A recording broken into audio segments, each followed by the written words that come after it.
Flory Models daily vlog. Here we are on the 11th of February 2016 and Mig's on a stand. Okay, to be honest, I'm filming this a bit early because I need to clear all this out of the way and have a giant tidy up because I'm covered in bits of plastic and horrible. And then we can get on doing the reviews today. Generally though, wanted to share with you that using the gun, which we'll speak about in a moment, to bend the acrylic worked an absolute treat. And probably or hopefully you're going to find quite interesting the way I do this because I've shot it raw. And when I say raw, there's not any editing or cuts and all the bits and pieces. So as I find a problem, you'll see it. And one of my biggest problems is obviously the nozzle diameter at the end is smaller than the internal, like up near the afterburner ring and things like that, and how to get around it because at that point it was just flopping around. So basically we pin drill it and I wing it my usual style, and but here it is, it's on and worked a treat. And obviously because it is the way it is, we can actually bend this around to any sort of jaunty angle or anything we want to go in this one. Again, we've had no problems with the metal finish because, to be honest, this had a wash, Flory Models wash right the way over it, just to give it a little bit of shadowing and everything else like that, some detail down into there. And again, it stood up extremely robust to it with no problems whatsoever. A few of you mentioned about like the hot air gun. Didn't realise it's plugged in.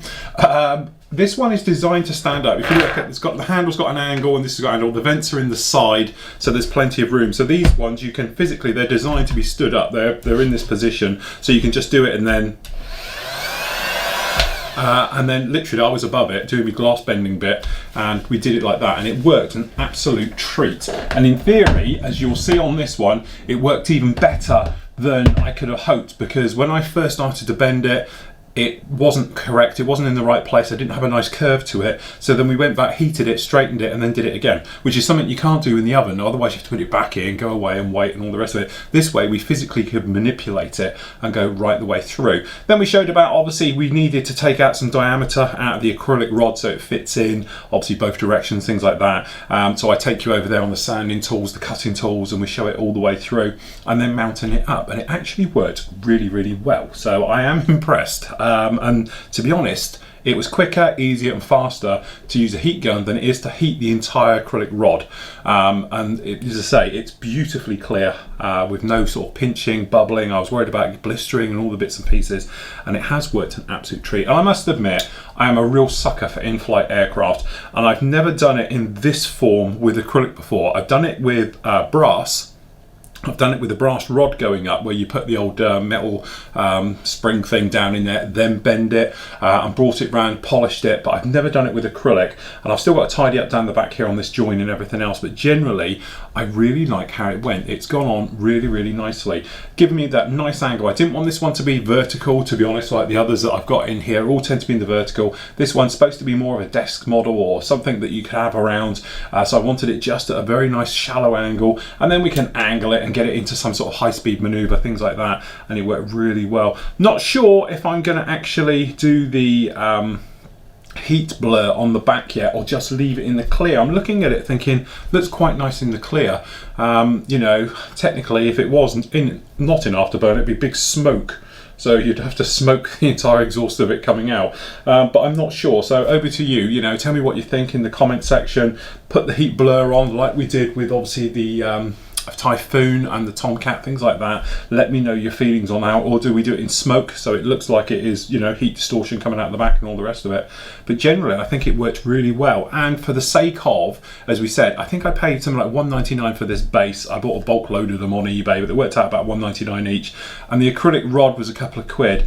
It gives you something just that little bit different, and there is something about aircraft in flight that I absolutely love. Don't get me wrong, I like them on the ground and I like to do that crazy stuff of like opening up panels and have everything open and detailing inside, but sometimes it's nice just to build a model, gear up, simple, clean lines. Now this one, to be honest, is going to have a tank.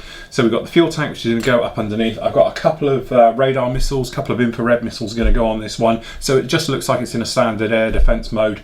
I'm just going to leave it as simple as that with no real pressure onto it. But generally, I must admit, I am very happy of how it's turned out. I'm happy with the acrylics. I don't think it's as good, but I prefer it. I don't know if that makes sense.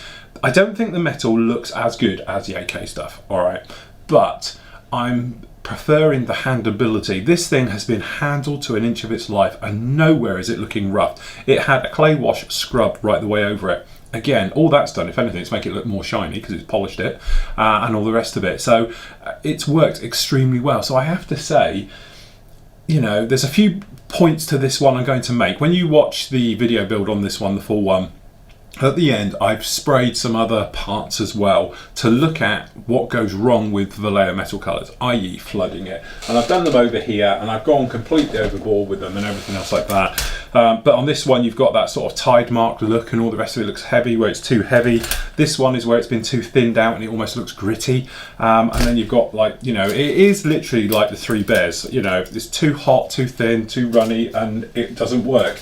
You get it just right, you know, to be honest, like this guy and this guy, it looks absolutely superb. But it does need a little bit of learning curve, a little bit of playing with, and I think this will be the drawback to using the metal colour paints, that you're going to have to find your way. It's all very well me saying it, but my air pressures, my needles and everything else might be different to what you've got. That's the difference with this stuff. It is finding that little zone where this stuff works really well. The AK stuff, you just spray it. It doesn't matter if it's heavy, if it's thin, if it's thick, if you're too close, you're too far away. It tends to self-level and it's perfect.